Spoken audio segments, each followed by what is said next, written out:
மாதம்பட்டி ரங்கராஜ் அப்படின்னு சொன்னோன்னே ஃபர்ஸ்ட் ஞாபகம் விஷயம் என்ன? கண்டிப்பா அவரோட கேட்ரிங் சர்வீஸ் தானே. ஏன்னா அவரோட கேட்ரிங் சர்வீஸ் இல்லாம எந்த ஒரு ஃபங்க்ஷனுமே நடக்காதுன்னு சொல்லாங்க. ஏன்னா சினிமா பிரபலங்களை தாண்டி அரசியல்வாதிகளோட வீட்டு ஃபங்க்ஷனுக்குமே இவரோட கேட்ரிங் சர்வீஸ் தான் இருக்கும். அந்த அளவுக்கு ரொம்பவே ஃபேமஸான ஒருத்தர் தான். அதுக்கப்புறமா மெஹந்தி சர்க்கஸ் அப்படின்ற படத்து மூலமா ஹீரோவாமே அறிமுகமானாரு. அந்த படத்துக்குமே மக்கள் மத்தியில ஒரு பெரிய அளவுக்கு வரவேற்புமே கிடைச்சது. அடுத்ததா குக் வித் கோமாளில ஜட்ஜா அதை விட ரொம்ப ஃபேமஸ் ஆயிட்டாரு.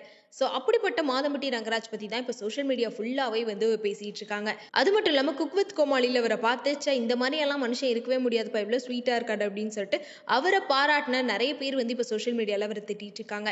ஏன்னா மாதம்பட்டி ரங்கராஜ்க்கு மேரேஜ் ஆகி 2 பசங்க இருக்காங்க. இந்த நிலையில அவர் அவரோட ஒய்ஃப் ஸ்ருதியை டைவர்ஸ் பண்ணிட்டு பிரபல காஸ்டியூம் டிசைனர் ஜாய் கிறிஸ்டிலாவை செகண்ட் மேரேஜ் பண்ணிக்கிட்டார் அப்படின்னு சொல்லிட்டு தான் ஒரு விஷயம் ரொம்ப வைரலா போயிட்டு இருந்துச்சு. ஏன்னா இந்த ஜாய் கிறிஸ்டிலா பல வருஷமாவே மாதம்பட்டி ரங்கராஜ்க்கு காஸ்டியூம் டிசைன் பண்ணி கொடுத்துட்டு இருக்காங்க.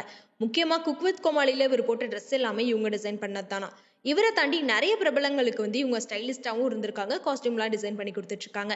அதுக்கப்புறமா மாதம்பட்டி ரங்கராஜ் கூட இவங்களுக்கு இருந்த பல வருஷ பழக்கத்தினால அதுக்கப்புறமா 2 பேரும் காதலிச்சு இப்போ செகண்ட் மேரேஜ் பண்ணிக்கிட்டாங்க அப்படின்னு சொல்லிட்டு தான் ஒரு நியூஸ் ரொம்ப வைரலா போயிட்டு இருக்கு. இந்த நியூஸை கன்ஃபார்ம் பண்ற விதமா ஜாய் கிறிஸ்டிலா என்ன பண்ணிட்டாங்கன்னா, அவங்களோட சோஷியல் மீடியால ரங்கராஜ் கூட இருந்த போட்டோஸை ஷேர் பண்ண ஆரம்பிச்சிட்டாங்க. முக்கியமா அவங்க மேரேஜ் ஆன போட்டோஸ் எல்லாமே ஷேர் பண்ணியிருக்காங்க. அதே மாதிரி இந்த வேலண்டைன் டே ரங்கராஜ் கூட தான் செலிப்ரேட் பண்ண அப்படின்னு சொல்லியுமே ஒரு ஸ்டோரி போட்டிருப்பாங்க. அதுக்கப்புறம் பாத்தீங்கன்னா மாதம்பட்டி ரங்கராஜோட ஸ்வீட்ஸையுமே அவங்க ஃப்ரெண்ட்ஸ்க்கு எல்லாமே அனுப்பியிருக்காங்க. அதுல என்னன்னா ஜாய் ரங்கராஜ் அப்படின்னு சொல்லிட்டுமே நேம் போட்டிருக்காங்க. இந்த மாதிரி ரங்கராஜ் கூட எடுத்த நிறைய போட்டோஸை அவங்களோட சோஷியல் மீடியால ஹைலைட்ஸ்ல 2 ஹைலைட் வச்சிருக்காங்க ரங்கராஜ் அப்படின்னு போட்டு.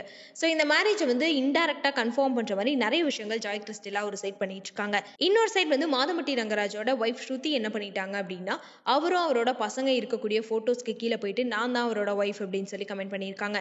இதை பார்த்த நெட்டிசன்கள் எல்லாருமே அப்ப இவர் டைவர்ஸே பண்ணாம அந்த பொண்ணு கூட வாழ்ந்துட்டு இருக்காரா அப்படின்னு சொல்லிட்டு செம்மையா அவரை திட்டிட்டு இருக்காங்க. அது மட்டும் இல்லாம இந்த விஷயம் இவ்வளவு வைரலா போனாலுமே இப்ப வரைக்குமே மாதம்பட்டி ரங்கராஜ் இதுக்கு எந்த ஒரு பதிலுமே சொல்ல. அதுவும் எங்கிட்ட ஜாய் கிறிஸ்டிலா இதெல்லாம் கன்ஃபார்ம் பண்றேன் அப்படின்ற மாதிரி நான் தான் அவரோட ஒய்ஃப் அப்படின்ற மாதிரியே சில விஷயங்கள் பண்ணிட்டு இருக்காங்க. அதையுமே இவர் எதுவுமே சொல்லாம எனக்கு செகண்ட் மேரேஜ் ஆயிடுச்சு ஆகலன்னு சொல்லியுமே எதுவுமே கன்ஃபார்ம் பண்ணாம ரொம்ப சைலண்டா இருக்காரு. இதே மாதிரி ஒரு விஷயம் தான் ஜெயம் ரவியோட வாழ்க்கையிலுமே நடந்துச்சு.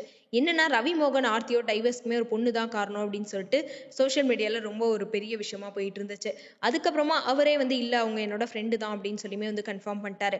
அந்த மாதிரியுமே இத்தனை நாள் ஆகியுமே இவர் எதுவுமே கன்ஃபார்ம் பண்ணே அப்படின்னு சொல்லியுமே நெட்டிசன்கள் நிறைய பேர் கேள்வி எழுப்பிட்டு இருக்காங்க. ஒருவேளை இதுக்கப்புறம் அவர் ஏதாச்சும் கன்ஃபார்மா சொல்லுவாரா அப்படின்றதெல்லாம் வெயிட் பண்ணி பார்க்கலாம். இதை பத்தி நீங்க என்ன நினைக்கிறீங்க அப்படின்றதையும் கமெண்ட்ல சொல்லிருங்க.